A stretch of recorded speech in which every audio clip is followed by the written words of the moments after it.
Ya, perlu kami informasikan bahwasanya untuk Bapak, Ibu, dan Sobat Perpustakaan UINSA yang mungkin telah melewatkan VLC sesi sebelumnya, maka dapat mengakses kembali tayangan program tersebut di channel YouTube Perpustakaan UINSA. Dan untuk mengakses informasi terbaru, maka Bapak, Ibu, dan juga Sobat Perpustakaan UINSA dapat mengunjungi website dan juga Instagram kami di @perpustakaanUINSA. Nah, selanjutnya adalah sesi diskusi tanya-jawab. Silahkan apabila terdapat peserta yang ingin bertanya ataupun berdiskusi secara langsung dengan pemateri, silahkan menulis di kolom chat ataupun menggunakan fitur raise hand apabila ingin bertanya secara langsung, seperti itu. Kami persilahkan kepada para peserta, mungkin ada yang ingin ditanyakan.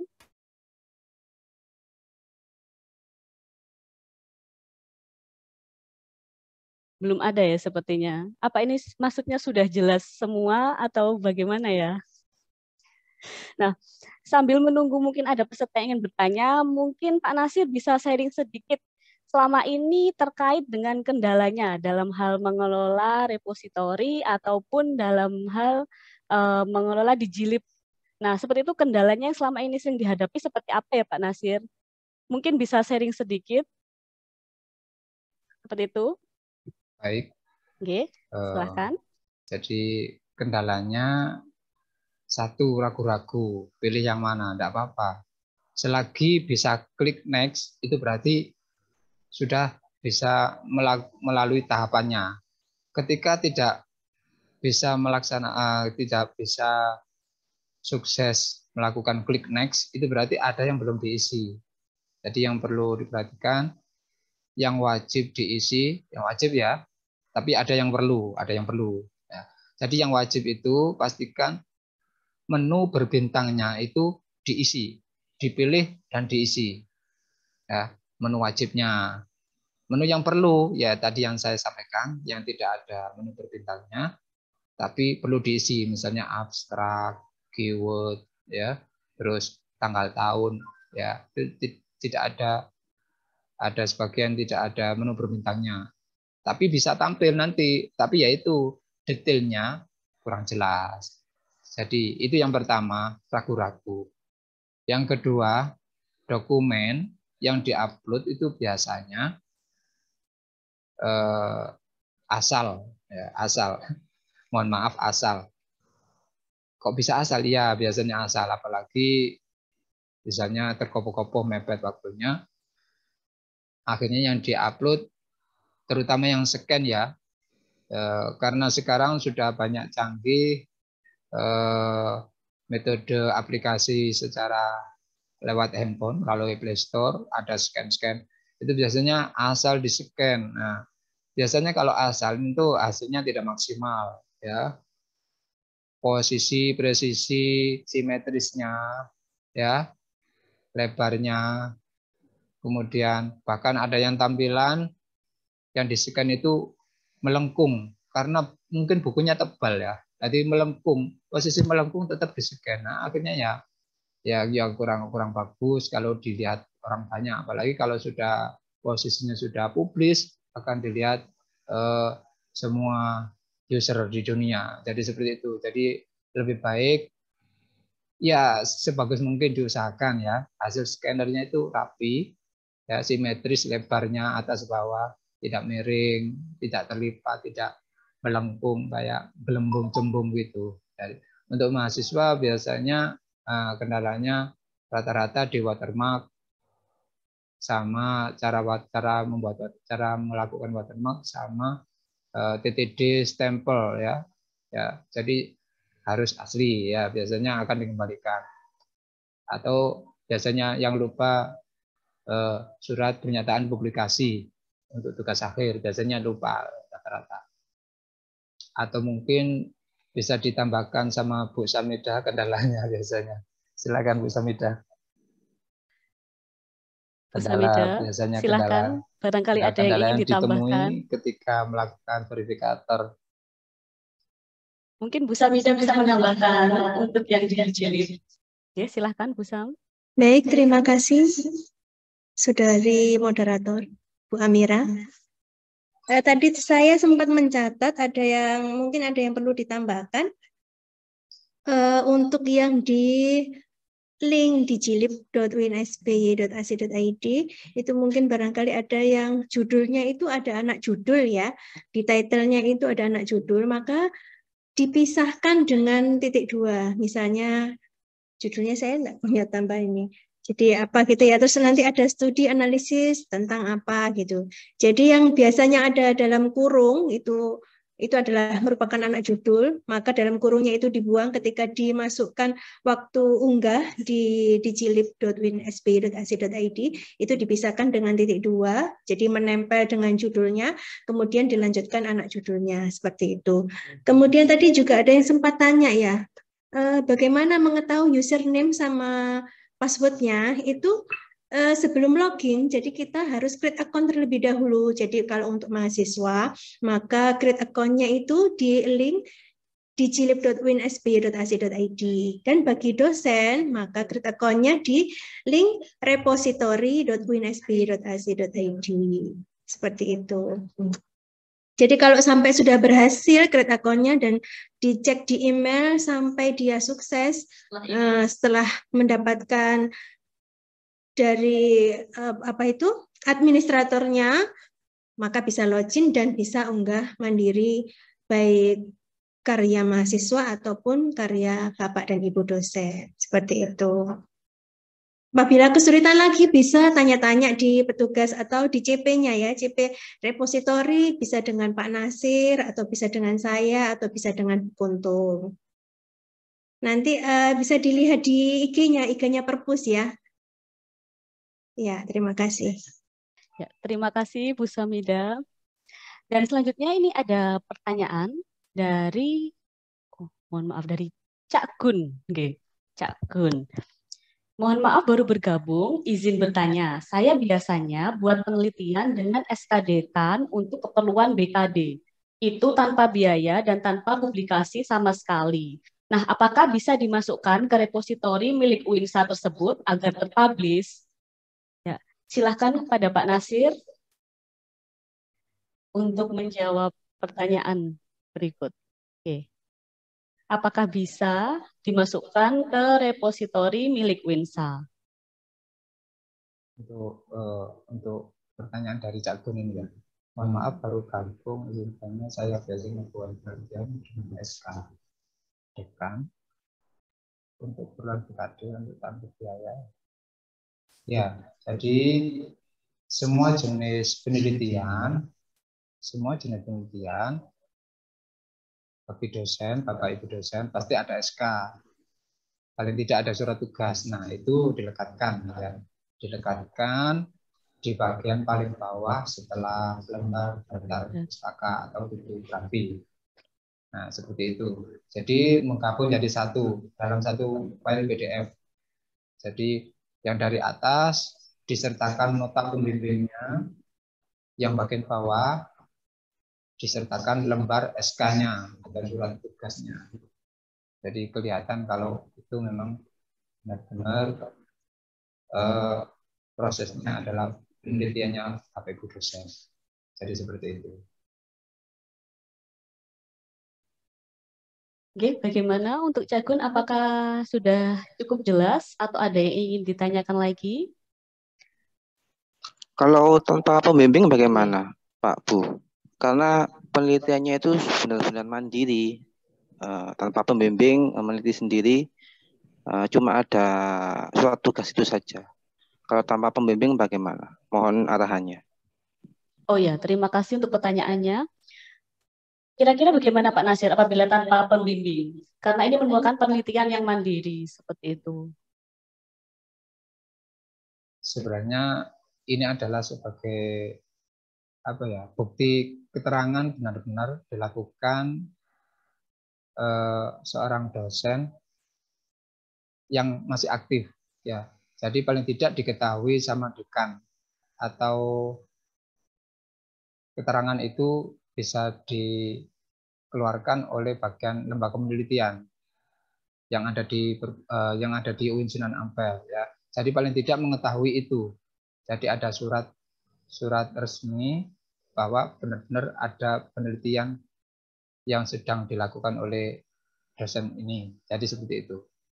Sebenarnya tidak harus nota pembimbing ya.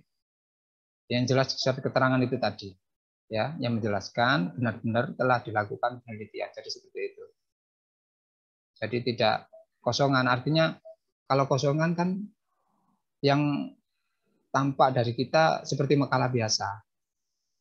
Jadi ini tidak diketahui ini lapangan penelitiannya dosen apa sekedar makalah gitu. Jadi paling tidak ada keterangan yang menunjukkan itu adalah penelitian seorang dosen yang sedang dilakukan di mana. Dan seperti itu. Terima kasih. Ya, terima kasih untuk jawabannya Pak Nasir. Ada yang ingin ditanyakan lagi? Saya dulu, Pak Yunus. Oke, Pak Yunus, monggo. Oke. Silahkan Pak Yunus. Oke, pertama saya tadi mau menulis account kok ada titel. Titel itu doktor atau itu yang dimaksud itu ya. Nah, ini yang pertama. Yang kedua, apakah jurnal yang sudah ada di dalam suatu jurnal ya, maksud saya artikel yang sudah ada di jurnal, kita masukkan di dalam repository itu nanti akan ter-account juga citasinya kalau mau disitasi orang. Nah, kalau di Google Scholar itu kan akan tampak gitu berapa jumlah yang mensitasi dari tulisan kita. Nah, itu ada nggak itu di apa namanya di repository yang kita akan lakukan ini. Ketiga, apa nggak ada cara yang paling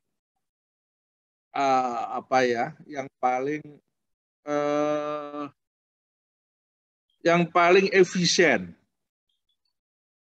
Ya, yang paling efisien melakukan dengan model contoh umpama kalau kita pakai ORCID, maka pakai pakai jalan ada satu cara yang Forces atau apa itu. Kalau kita Sitasa kemarin pakai ekspor, jret langsung selesai. Jadi hitungan detik itu sudah selesai masuk dalam semua Sitasa. Kalau di eksportori kita bisa melakukan umpama mengekspor dari dari Google Scholar yang sudah ada di kita sebagai database-nya, kemudian kita ekspor ke repository tadi.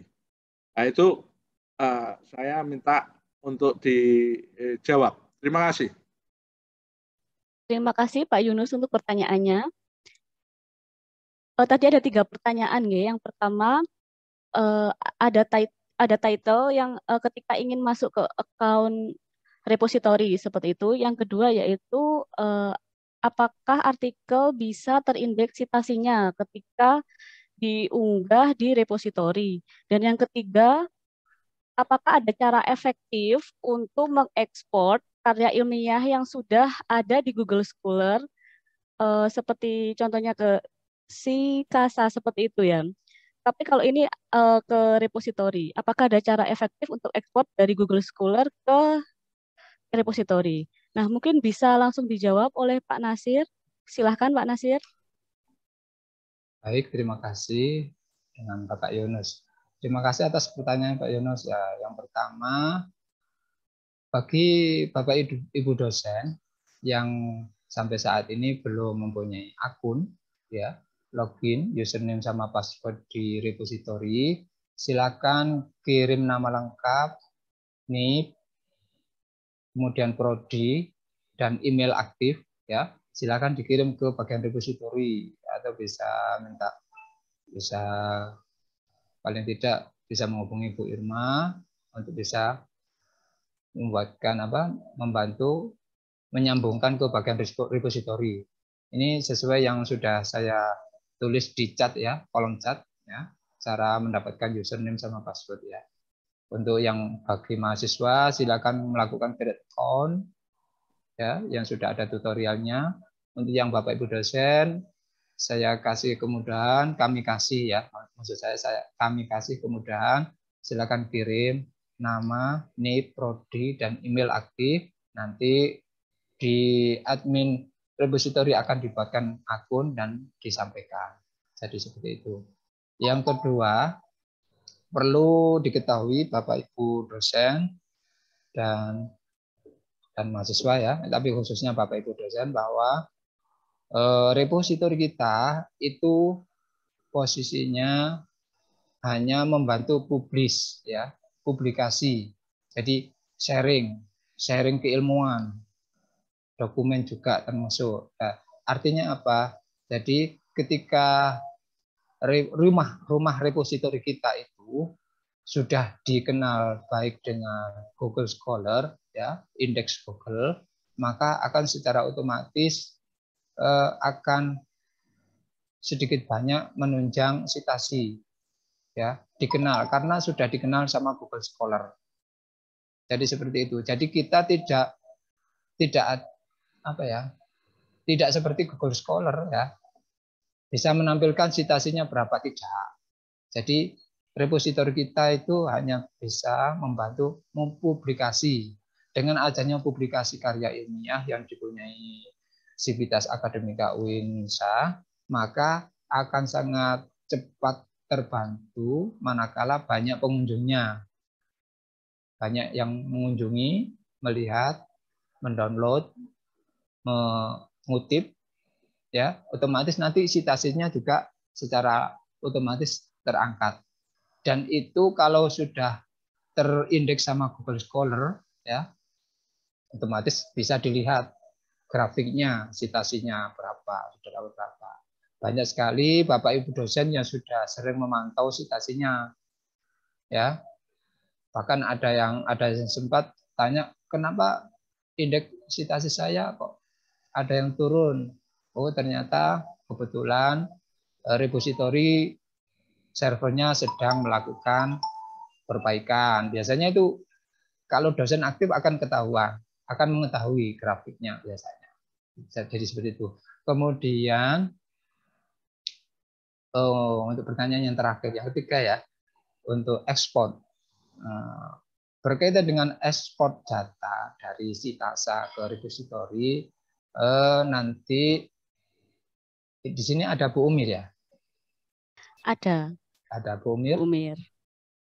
Bu Umir apa masih di tempatnya? Jadi nanti itu ada hubungannya dengan istilah integrasi. Integrasi antar server. Jadi kan servernya beda antara servernya Sitasa dengan repositori. Jadi itu nanti kalau ada inisiatif, ide supaya bisa dimudahkan Sitasa bisa ekspor ke repositori biar tidak manual maksudnya ya. Biar tidak manual dipindah satu-satu karena kebetulan karyanya banyak yang ada di Sitasa. Tapi setahu saya Sitasa tidak semua bisa dipublish, Pak. Bisa dipublish secara umum kayaknya free ya. Setahu saya, tapi tidak tahu perkembangan selanjutnya. Jadi Sitasa itu intern kayaknya. Karena apa ya? Berkenaan dengan reviewer apa hak cipta apa gimana kurang tahu karena tidak seperti open source yang dimiliki oleh repositori. Beda. Kalau repositori walaupun makalah biasa kalau sudah dipublish bisa diakses. Nah, ini memang open source ya, khusus repositori ini baik yang dikirim maupun yang repositorinya karya dosen ini open source. Beda dengan Sitasa. Jadi nanti kalau ada keinginan seperti itu ada tindak lanjut lagi secara intern antara servernya Sitasa sama repositori. Bisakah diintegrasikan kalau ada keinginan bisa dialihkan atau ditambahkan ke repositori data-data yang ada di Sitasa. Jadi seperti itu yang saya tahu. Mungkin Bu Umi bisa membantu untuk menjawab intinya untuk yang Bapak Ibu dosen itu ada keinginan bisa enggak diekspor data yang di Sitasa itu, karya-karyanya yang ada di Sitasa itu diekspor ke repositori untuk kemudahan biar tidak secara manual dilakukan satu-satu seperti itu. Mohon bantuannya, Bu. Terima kasih. Bahkan sebentar, bukan sekedar Sitasa, bahkan yang sebetulnya kan base datanya itu kan ada di Google Scholar kita ini. Itu lebih lengkap lagi kalau ada Google Scholar itu kan ada URL-nya, ada doi-nya dan lain sebagainya. Saya melihat di Sitasa belum memuat doi. Itu yang saya lihat tuh kemarin itu untuk artikel ya. Nah, justru kita itu bagaimana ekspor dari Google Scholar ke mana itu, ke repository yang ada di perpustakaan itu. Bisa nggak kita lakukan gitu? Oke. Terima kasih. Oke, terima kasih. Mungkin dari Bu Umir bisa menambahkan, mungkin cara efektifnya apakah bisa ekspor ya dari Google Scholar mungkin ke repositori seperti itu. Silahkan Bu Umir. Oke. Assalamualaikum warahmatullahi wabarakatuh. Izin menambahkan. Waalaikumsalam. Saya menyimak tadi beberapa pertanyaan dari Pak Yunus. Yang pertama saya ingin menyampaikan repository dengan Google Scholar ya, ada sedikit perbedaan di sini. Maksud saya terkait pertanyaan yang kedua, kalau nggak salah tadi, apakah di repository itu juga ada rekaman citasinya seperti itu ya. Nah, ini perbedaan repository dengan Google Scholar. Kalau Google Scholar itu adalah portal pengindeks ya, pengindeks citasi ya, indeks citasi database indeks citasi. Kalau repository ini bukan indeks citasi.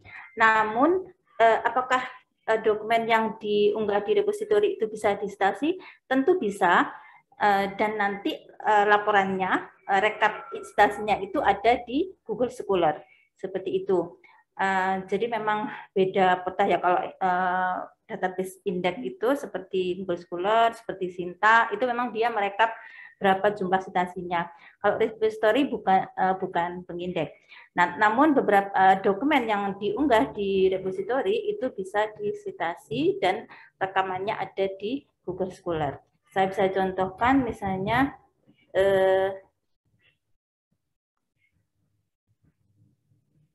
ini punya Pak Ali Mudofir ya, misalnya ini dari ID Google Scholar-nya Pak Ali Mudofir, kemudian kita bisa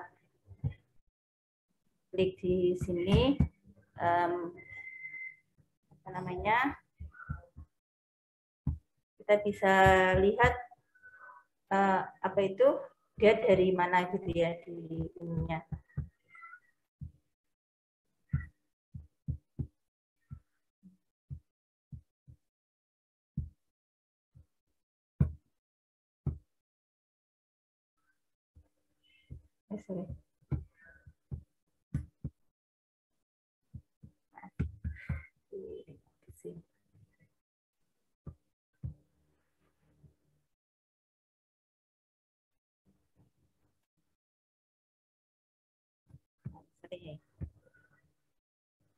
Nah, ini kan ada ini bahwa dokumen ini diunggah di WinSBY ACD, di repository WinSBY.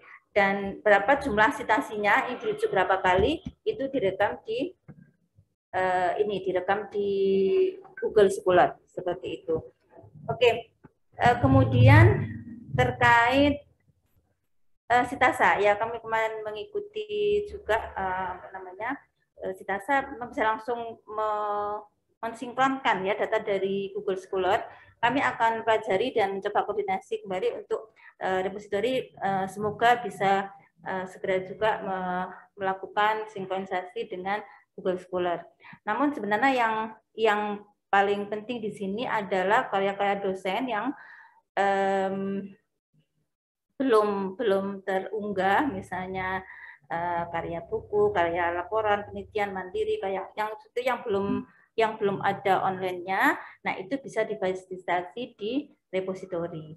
Sedangkan karya-karya yang sudah publish di OJS misalnya, sebenarnya cukup mengirimkan link, nanti kita bantu oleh petugas di perpustakaan. Saya kira untuk lebih sederhananya, nanti kalau Bapak Ibu dosen memang sibuk kan bisa mengirimkan linknya saja untuk OJS-nya itu nanti dibantu perpustakaan untuk memfasilitasi tersedianya di repositori. Saya kira mungkin seperti itu dulu jawaban kami. Oke, terima kasih untuk tambahannya, Bu Umir. Untuk pertanyaan terakhir, ini dari Bu Nihlatul Falasifah dari FDK UINSA. Mohon izin bertanya, untuk pengisian karya dosen ke repositori ini apakah wajib dilakukan oleh semua dosen atau tidak?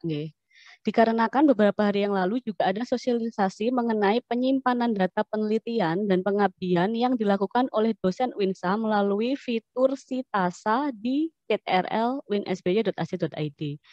Hal ini bagaimana? Apakah keduanya wajib diisi atau sudah ada sinkronisasi antar keduanya? Misal jika sudah mengisi ke repositori, nanti akan ada sinkronisasi ke Sitasa atau sebaliknya. Terima kasih. Monggo untuk langsung dijawab oleh Bu Umir. Silakan Bu Umir. Untuk ini ada sedikit perbedaan antara repositori dengan Sitasa. Untuk Sitasa itu lebih kepada kepentingan data di internal. Jadi untuk kepentingan penilaian di BKD, kemudian untuk penilaian proposal, penelitian, itu ya lebih ke internal dan bukan sebagai publikasi di keluar. Nah, sedangkan repositori itu merupakan unggahan yang bisa diakses oleh masyarakat, sehingga juga berakibat ke sitasi tadi ya, bisa disitasi, bisa terekam di Google Scholar gitu. Tapi kalau diunggah atau di Sitasa tentu bukan tidak bisa disitasi di Sitasa, jadi hanya untuk keperluan intern. Kalau keperluan di repositori ini untuk publikasi keluar, dan ini sudah ada juga kewajiban Bapak Ibu dosen untuk menyimpan seluruh karyanya selama menjadi Sivitas Akademika UINSA, untuk menyimpan seluruh karyanya di repositori, di perpustakaan ya, baik cetak maupun digitalnya. Itu sudah menjadi kewajiban Bapak Ibu dosen atau Sivitas Akademika semuanya. Wajib serah simpan ini sebagaimana wajib serah simpan yang ada di Perpustakaan Nasional untuk seluruh warga Indonesia. Jadi kalau yang di UINSA ini sebagai bentuk kewajiban yang melekat juga untuk dilakukan agar terkumpul seluruh karya dosen itu dari dalam segala bentuknya, baik yang sudah dipublikasi maupun yang belum, bisa juga sebagai sumber-sumber pembelajaran, atau dia sebagai makalah-makalah yang diseminarkan, atau yang materi-materi workshop di mana Bapak Ibu jadi sumber, semuanya, semua karya Bapak Ibu dosen itu terekam semua di repositori, maksudnya seperti itu. Dan ini bisa dimanfaatkan oleh baik Sivitas Akademika maupun juga masyarakat secara umum. Saya kira begitu. Tapi tetap kita menggunakan lisensi ya, menggunakan aturan-aturan hak cipta sebagaimana yang diterapkan pada karya itu. Misalkan kalau karya Bapak Ibu itu dipublish di penerbit atau publisher yang memang tidak open, ya kita akan mengikuti itu. Kalau diterbitkan di UJS yang open access, kita akan ikuti Creative Commons lisensinya seperti apa. Apakah apakah di share like atau CC BY dan sebagainya, kita mengikuti penerbit aslinya. Seperti tetap mengikuti aturan hak cipta yang ada. Seperti itu. Terima kasih Bu Umir atas jawabannya. Apakah bisa diterima oleh Bu Nihla ya? Karena memang ada perbedaan itu tadi. Mbak Amira mau izin menyampaikan. Iya, silakan. Silakan Bu Nihla. Kebetulan ada beberapa dosen ya yang baru bergabung di fakultas kami di FDK. Jadi tadi disampaikan juga oleh Pak Nasir kalau untuk membuat username dan passwordnya kami diminta untuk mengisi nama, nih, prodi, email, seperti itu. Nah, ini nanti kami akan kolektif rencananya, kemudian kami infokan ke siapa, deh, langsung ke Ketua Perpus, ke Bu Irma, atau bisa lewat siapa, begitu, supaya nantinya mudah untuk kami mendaftar akun di repositori UINSA. Seperti itu. Oh ya, terima kasih atas tanggapannya. Jadi nanti bisa kolektif ke Bu Umir, Monggo, Pak Nasir, dikirim ke saya bisa, lalu email Perpus bisa, atau ke Mas Nasir. Monggo, Bapak Ibu disilakan. Terima kasih banyak Bu Umi. Ya, terima kasih banyak untuk Bu Nihla atas pertanyaannya.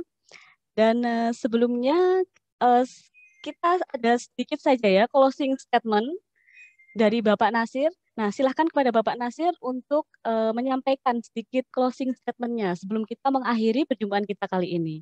Oke, silahkan Pak Nasir. Baik, terima kasih Bu Amira. Adik-adik mahasiswa dan Bapak Ibu dosen UINSA yang saya hormati, yang saya banggakan. Jangan jangan ragu-ragu ketika melakukan unggah mandiri. Yang jelas yang utama persiapan dulu dokumennya secara prosedur ya, biar tidak terkendala ketika proses verifikasi ya.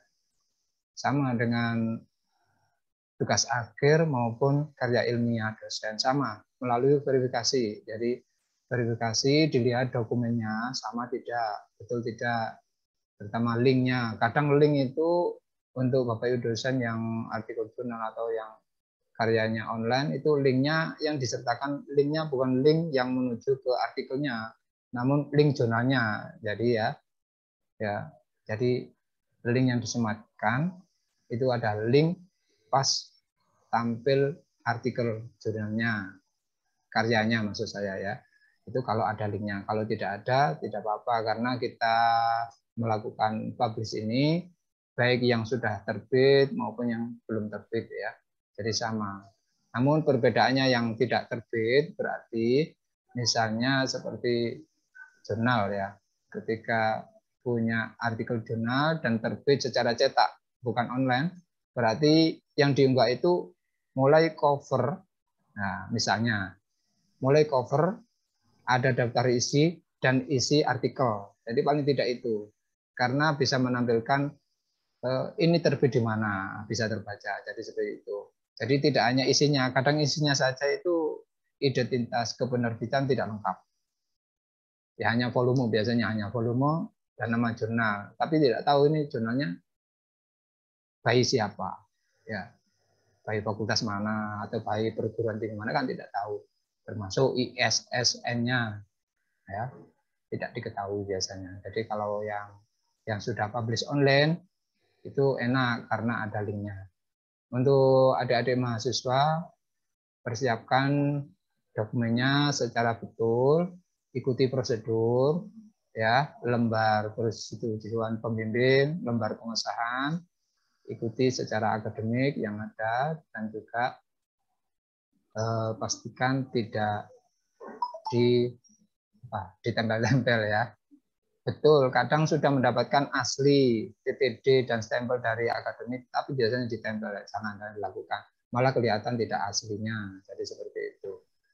Oke, dari saya tetap semangat, jaga kesehatan, prokes, dan jangan ragu-ragu ketika melakukan unggah mandiri.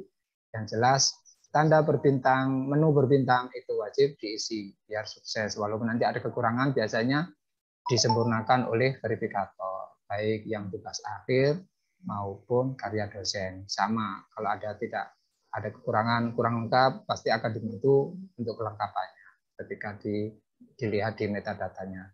Terima kasih dari saya. Ya, terima kasih untuk closing statement-nya dari Pak Nasir. Yang jelas kita selalu siap sedia untuk membantu pemustaka seperti itu ya Pak Nasir ya. Ya, jadi mohon untuk jangan ragu-ragu untuk bisa datang langsung ke perpustakaan atau juga dengan menghubungi kami melalui CP masing-masing seperti itu. Karena kita akan selalu siap sedia untuk membantu. Dan untuk ada informasi dan untuk link absensi itu sudah dibagikan di kolom chat. Jadi silahkan kepada Bapak Ibu dan juga para sobat perpustakaan UINSA untuk dapat mengisi link presensi yang sudah dibagikan di kolom chat. Karena nantinya akan bisa mendapatkan e-sertifikat seperti itu. Dan sebelum kita tutup acara, marilah kita mengadakan foto bersama, pemotretan. Jadi dimohon kepada Bapak Ibu dan juga para sobat perpustakaan UINSA untuk open cam ya, untuk membuka kameranya. Mohon maaf, kecuali Pak Nasir ya, ini sepertinya ya, belum bisa open cam ya. Ya ini bagaimana ini?